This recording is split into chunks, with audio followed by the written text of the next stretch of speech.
Many times it's just that they feel like people believe the headlines instead of actually talking to them. We know we don't know everything, but I feel like people don't understand how to even onboard us now. Beyond generations, there are always people in every single generation that are really tough to manage. Gen Z now, the question whether they are asking it or not is how. Marketing, like a symphony, is a harmonious blend of instruments.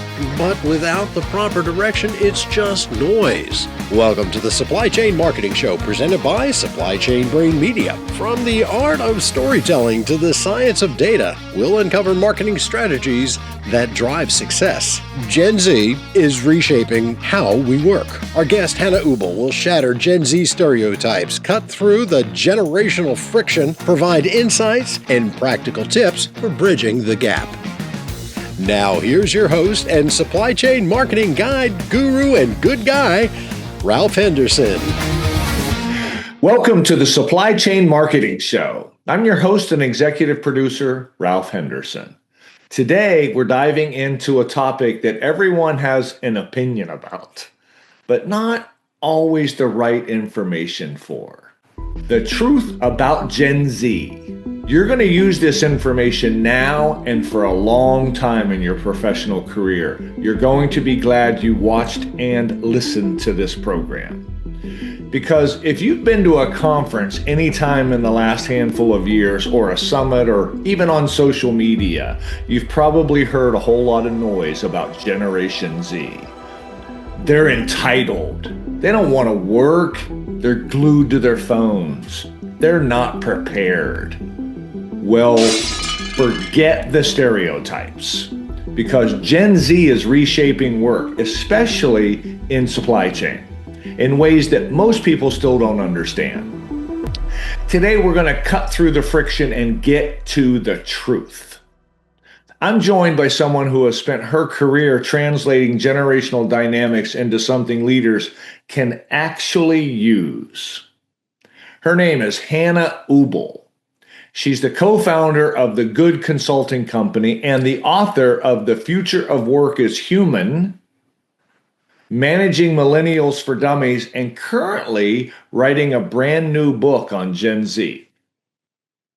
Hannah works with teams across industries, but she has a special pulse on what's happening in supply chain, where generational differences don't just create tension, they can slow down collaboration, communication, and results. Today, we're going to uncover why Gen Z thinks the way they do, and the forces that shape them long before they ever set foot in your organization. What they wish the rest of us understood, the thing they tell Hannah behind closed doors that might change the way you work with them. And the biggest points of tension between Gen Z and every other generation in the workforce. Plus, the simple shift leaders can make to turn frustration into collaboration. We'll talk about the number one misconception about Gen Z that simply isn't true. Whether the headlines about unprepared young professionals are real or completely overblown. And how managers and teammates alike can embrace the best Gen Z brings to the table. Because yes, this generation is bringing change, but a lot of that change is actually long overdue. This isn't about bashing a generation, defending a generation, or tiptoeing around differences. It's about clarity. It's about empathy. And it's about giving you practical, immediately usable insights to build stronger teams in the most dynamic talent landscape we've ever had. So, if you hire Gen Z, if you manage Gen Z, if you are Gen Z, or if you just want to understand the people reshaping the future of work and supply chain, you're in the right place. Let's get into it. The truth about Gen Z. Welcome, Hannah Ubel. Hi, Ralph. Thanks for having me here. No, are you kidding me? It's our pleasure. My goodness gracious. It is so great to see you, and I'm anxious to get right into it. So let's do this. Let's just start with the basics. How do you define Generation Z? Yes. So Gen Z, there's so many definitions of, what age is this group? Who are they, et cetera. And the age range that we use is they're born between 1996 and 2010. So they're roughly between 15 and 29 years old. And I always say too, generational theory, and we don't have to get into all of the nerdy theory of generations here today, but it's these birth years are all based on what you experienced when you were growing up. And so I always caveat these birth years to say, like, this is not hard science. Okay. So if you've seen something that's like, but I thought it was 1994 or I thought it was Yeah. 2012, it's like, that's okay too. I am not going to be here saying like, absolutely not, that's wrong. That's not what I'm saying. But for the way that we study it, it's 1996, 2010. So roughly when we're recording this podcast, between 15 to 29 years old is where they're at now. Okay. Yeah, no, that's interesting. And just a little side note, I recently read where the 28-year-old is now the largest age in our workforce in supply chain. So, Mm, Gen Z is obviously very important. And before anybody thinks that's insignificant, before 2019, the largest age in the workforce was the baby boomer for decades. yeah. So we went from the boomer to Gen Z, and now this Gen Z population is the largest in our space. So if I didn't have your attention 5 minutes ago, I'm sure I do now. Yes. Yes, definitely. Right. So here's a great question. So, what's the number one complaint you hear about this generation that just isn't true? Yes. I mean, it's the complaint about every generation when they're young and at work. It is the same complaint over and over and over again. Like, I would think that we'd get more creative as a millennial who's close to the elder millennial side. I'd be like, can we not come up with something else? And that complaint is they're lazy and have no work ethic. That is the number one complaint that we hear, and I don't believe it's true. I think that Gen Z just works really differently. So the way that they work, the way they work hard, it looks so drastically different than a baby boomer who would be working in supply chain. And so people see that and they're like, but that's not like me. So therefore that equals you have no work ethic. And that to me is just not true. It's jumping to conclusions without understanding. Yeah, no, I completely understand that. And it's just amazing, like you said, every generation has been accused of that. I mean, I'm a boomer, right? And nobody in their right mind would say boomers are lazy or don't No. work today. But I can tell you 40 or 50 years ago, Hmm. they certainly did. So you're Right. right. It is interesting how it is every generation. So just to follow on, I mean, so Yeah. so what makes this one different? Like what is it? Because here's what I know, and I don't say this lightly to this audience. One of the things that I have come to appreciate over the years is the appreciation of lifestyle in the subsequent generations. We kind of were almost just do as I say, not as I do generation. And the first time I worked with somebody who came in at 6 and left at 9 to go to the gym for 3 hours and then came back and worked from noon to 5, I thought, wait a second. But then over time, I was like, you know what? That actually makes sense. Hmm. So what was the breakthrough with this generation that understood lifestyle?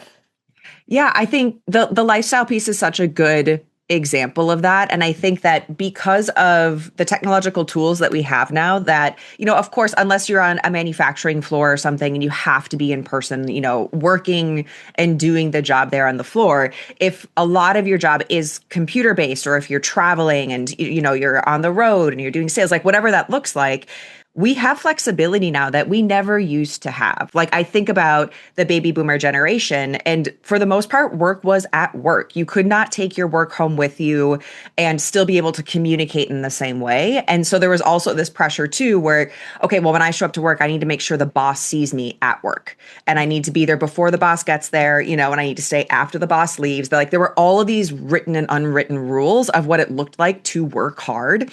And that is part of what's changed is the technology has allowed us to work anywhere and everywhere. And also a lot of leaders, especially with Gen Xers, who are like, I don't care about that. I just want to see results. Like, I don't need to see butts and seats to know that you're doing the job.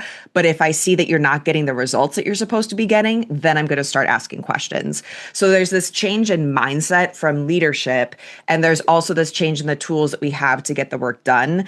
And if you think, especially with Gen Z, like this group is growing up in a time when they've seen the sacrifices of their parents, their aunts, their uncles, even millennials like myself. And they have a very hard line. And they say, no, I'm not going to sacrifice my life for work. That's ridiculous because work can just let you go. They can just say goodbye. They can stop paying you. Like there's no reason to trust in the institutions the way that people used to. And so the way that they counter that is they say, I'd love some flexibility. I'd love some balance. I will give you results. And so I think that's where, they're using the technological tools. They're using this new mindset where they really value that lifestyle and they're still getting their work done.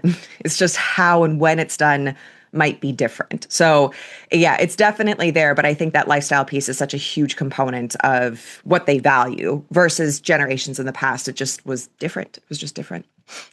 Yeah, no, I mean, what you're saying is so resonating. So I served in the Navy after I got out of college. And, one of the things that we talked about was chain of command and, the command and control kind of leadership. And it worked. Mm-hmm. And I think what's happened is, in the last handful of years, what the Gen Zers and even maybe even the generation before has kind of broken through is the servant leadership model and and how that now is becoming more prevalent. And so I think, if we're being honest, and I am very transparent with our audience, I mean, there's a part of the baby boomers who are just pissed off because you're not doing it the way we did it. Yeah. And if we had to suffer, you got to suffer. Right. Right. And that's just not the case. And I did a talk not that long ago where, the boomers like myself, I mean, we identify with what we do for work, right? And so that's, if we're just going to be just true, that is something we can learn from Gen Z, in my opinion. Mm-hmm. And I really appreciate that. So let me ask you this. So I've seen a lot of headlines that say that this generation isn't prepared when they enter the workforce. Yeah. Do you think that's accurate? I think there's some accuracy to it. And I have to laugh sometimes when I see those articles because, again, it's kind of like these people who are fresh out of school don't know immediately how to do their job. It's like, of course not. Does anyone remember when you were young and new at work? Like we are all, I remember going into the bathroom to Google things. I was like, I'll figure this. Yes, I definitely know how to do that. Give me 1 second. And then I would go away and try to figure it out. And I think everyone has their own version of that. So there's this huge life stage piece where, we are all just faking it to make it basically when you start working and you hope no one finds out and you hope you have someone nearby you can ask questions to learn. So I think that there's that component.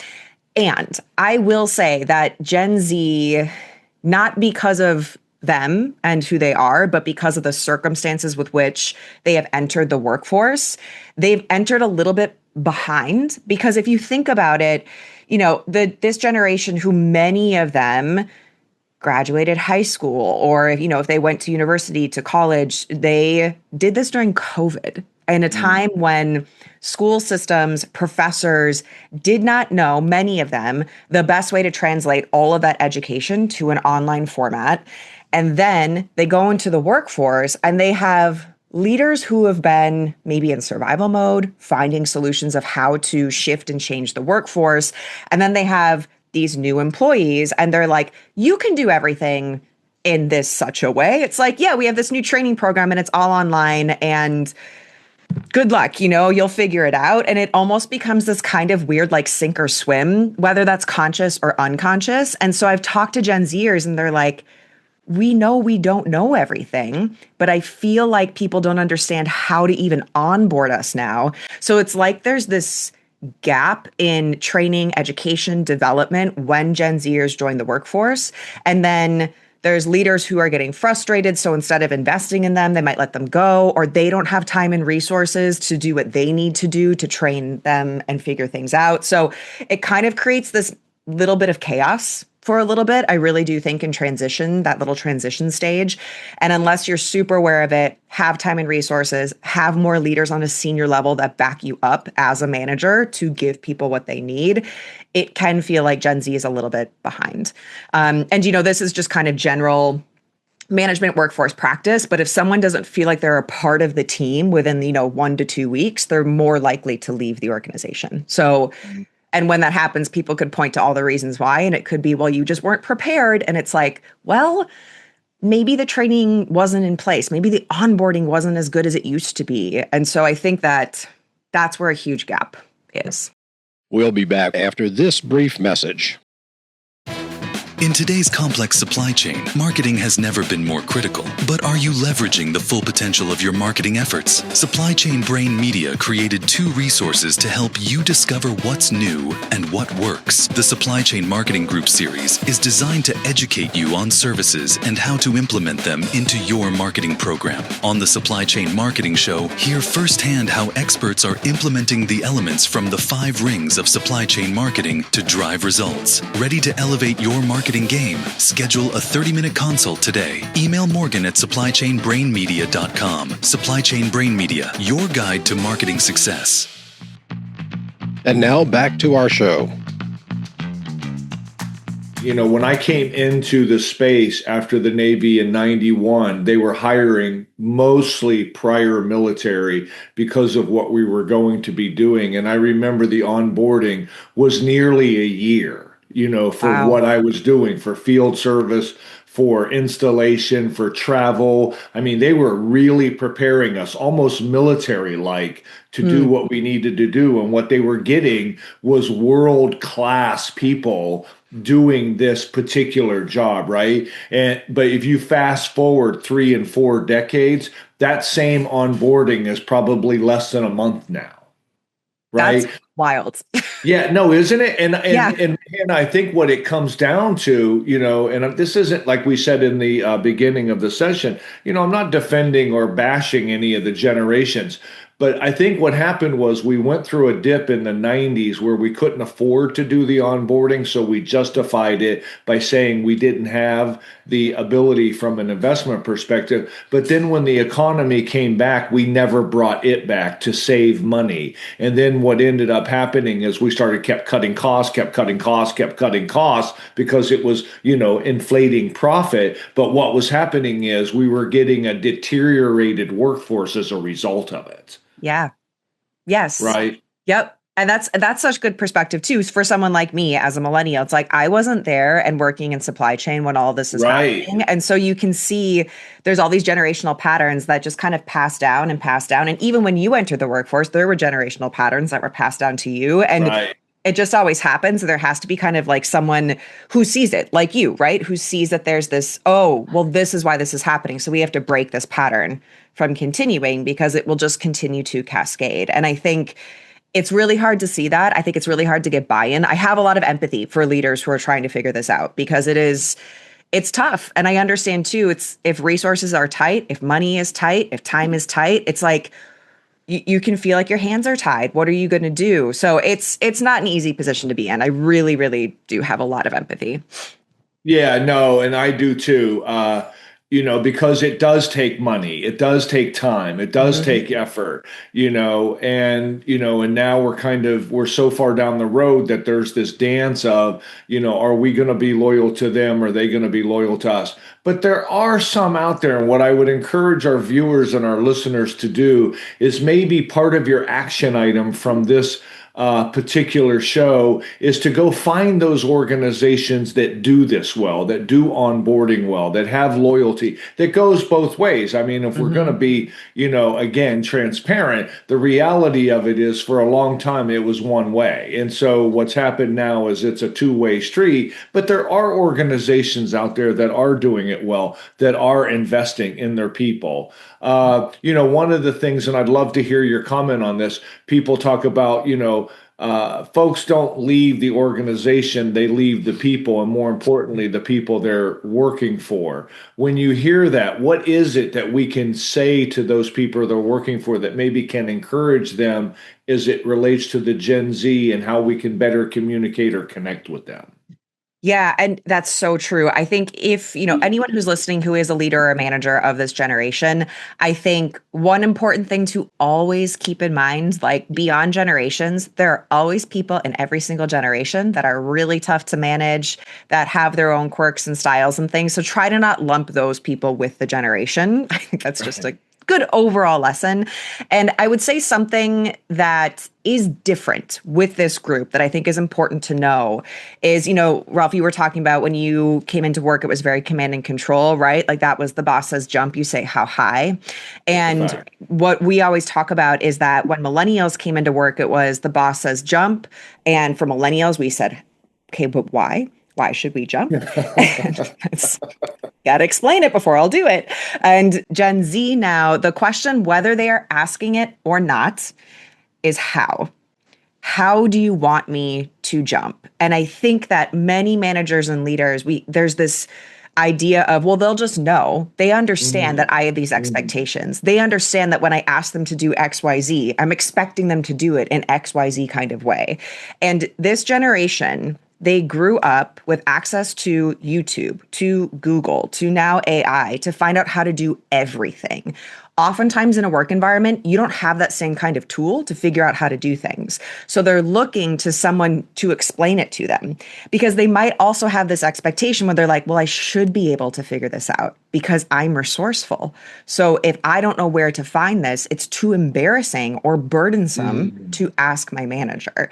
And so some managers I talked to were like, well, but they never asked me questions. They never asked. It's like, they might not know that they can ask. They might be worried that if they do, you're going to look at them a certain way. So I always tell managers, if you want to empower Generation Z, and if you really want them to be on board, working really, really well, when you ask them to do something, give clear instruction, like A, B, C, D, E. When I ask you to do this project, here's what success looks like. Here's what it doesn't look like. If I'm expecting you to go the extra mile, here's what extra mile equals.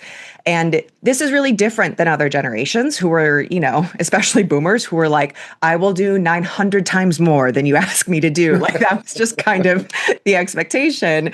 But for Gen Z, they're kind of like, but why would I do that if I'm doing something wrong? It's a waste of my time. It's a waste of your time. So the more clear, you said clarity right in the beginning in the intro, the more clear that you can be with what you're expecting, when you're expecting it, when to come and ask for questions, who to ask for help, the easier the entire process will be and the more empowered this generation will feel. So that's my number one tip to managers is really be sure to outline those steps, expectations, what success looks like. It's the best thing that you can do. Yeah, and the primary audience for this show are the supply chain marketing professionals, and I would say the lion's share of them are in the Gen Z generation just because of the way it works. And so what I tell them all the time is content is still king. Yes. Clarity is queen. Mm-hmm. And you to know the clearer you are on your message, the clearer you are. Supply chain shippers and end users often will tell me behind closed doors, we're tired of doing the heavy lifting. So the marketing people need to be more clear so that we don't need to do the heavy lifting. The way I equate it to what you just said is the Gen Zer shouldn't have to do the heavy lifting. The person they're reporting to should be clear enough that whatever it is they need to do, that needs to be very laser focused. Yes, very laser focused. I love that. So I know you've given us some really good tidbits, but here's a great question. So what do Gen Zers tell you behind closed doors that they would like everybody to know about them? Yeah, this is one of my favorite things that happens. So even after I do a workshop or a presentation, I'll have Gen Zers come up to me because I tell them if I say anything cringy as a millennial or if I say anything incorrect, you come talk to me because I don't want to be that person. And I'm sure that they're thinking many things that I don't hear, but what I do hear is it's not shocking, it's not surprising, and they tell me things like, Hannah, I just wish people understood us more. I wish they took the time to understand us more. And they'll talk about things like the financial prospects for them are just not the same as generations before. Like, it's kind of the data out there about in 1980, adjusted for inflation, the median house was, I think it was around 195,000. And now it's around 400,000. It's like there's so many of these really beautiful moments of, what the American dream could be of if you're in the US, or just what your career is supposed to look like. If you do all these things, then you'll get a job and you'll make the money and you'll get everything, et cetera, et cetera. And they're like, the rules have changed. They just changed for us. And I think many times, when they ask for more work-life balance, when they're asking for more flexibility, when they're asking for more money, many of them tell me, they're like, it's not that I am trying to push because I think that I'm entitled to all of these things. What I wish I heard more from managers and leaders is, I understand why you are asking for these things, and then let me work with you to try to find a solution. So I feel like many times it's just that they feel like people believe the headlines instead of actually talking to them. And, that's, again, I think that that's kind of tale as old as time. We all want older generations to take the time to understand us. And on the flip side of that too, I think older generations want them to understand their perspective too. So it really is it's a dialogue. It's a conversation. It's a two-way street. But I'd say for the most part, that's a lot of what I hear from Gen Z. And there's so many of them too who are like, I'm not like that Gen Zer. I don't have like only social media accounts and I don't want to be an influencer. Like, stop thinking that's my goal in life. And so, they just don't want the stereotyping, which is true, again, across all generations. It's like the millennials were like, stop thinking that we only want to eat avocado toast. Like, yeah, it's delicious, but that's not taking my entire budget, right? It's like we've all got our things. That is fantastic. And oh, by the way, I love avocado toast. Oh, it's delicious. But you are bringing up a great point. I call it the hockey stick approach in marketing, right? So one of the reasons most marketing campaigns fail is because they don't get all the way down the shaft of the hockey stick in order for it to curve up, right? So the way I equate to what you were talking about is I do believe, and again, not defending or anything like that, but I do believe that right now we are probably in the fastest exponential change that we have seen in my lifetime. Right. And, for a long time, it was this kind of stair step, chugga, chugga, chugga, chugga. And you could almost predict and you could almost, calculate and plan and what have you. But in the recent handful of years, I do believe there has been this weird kind of craziness going on, financially, technology, all of this stuff. So there is something to be said for that argument, pragmatically and objectively speaking, of saying, hey, you really don't understand. You don't really know unless you're a 25-year-old in 2025 what it really is right now. So I really like that. So let me ask you this. What's your favorite change that Gen Z is bringing into the workforce today? I love that they're pushing back against workaholism. I just love it. I just love that they're looking and they're like, you should not be working 60 to 100 hours a week. That's silly. There's so much of life to live. And I think that that's beautiful. It's like work is a part of life. It's not our whole lives. And I think, I spent my 20s in the workaholism place. And I kind of wish there was more of a collective voice that was like, Hannah, calm down. I'm so welcoming of that shift in mindset. And I think it's really beautiful to learn from them and how they're approaching it. And I'll continue to do so. I just think it's really cool how they're doing it. I love that. I did a talk years ago. Now you have to listen because it takes a second to soak in. Okay. What you do is not who you are, unless who you are is what you do. Mm. Yes, that'll take a minute to ruminate for everyone listening and watching, but I promise you there's some real truth behind that comment. All right, before I let you go, we always like to talk about a memory hook and an action item. So, we've talked about a lot, but we really want to give these folks, something to remember about this topic and then something to do. What would that be for you? So the something to remember about this is that generations are cyclical. Gen Z is just the next young generation to bring in a new way of doing things, and they do have work ethic. Okay, that is like my number one memory hook. All right, look up headlines back to 1894. People have been saying it for forever. Your memory hook is that Gen Z has work ethic. And then the action item, I really do think the action item is when you are managing giving instruction, take the time to prepare the steps to give them about what success looks like. So that is your action item. Make sure that you are providing steps to success. Excellent. Well, I can't thank you enough for this very relevant topic. Everybody needs to know this. And like you said, it's just cycles. I mean, I went through it with the traditionalists. You've gone through it with the boomers, and now we have this next generation, and there will be more. And so I would ask everyone here to listen, to apply, and then to get out there and let's work together and collaborate. Because look, at the end of the day, as marketing professionals, what we're trying to do is to get people to appreciate what we do and to engage with us when they need what we do. And we always like to close with, if the next 12 months could be your best year ever, what does that look like? Because what we want you to do is, instead of you knocking on doors, how about they knock on yours? Thank you, everyone. To discover how you can blend your marketing instruments into a harmonious sound and rise above the noise, schedule a 30-minute consultative session. Email morgan@supplychainbrainmedia.com. Again, that email address is morgan@supplychainbrainmedia.com. If you have any questions or episode suggestions, you can send those to morgan@supplychainbrainmedia.com. Thank you for joining us for this episode of the Supply Chain Marketing Show presented by Supply Chain Brain Media. This is an omni-channel production in conjunction with PWE Media.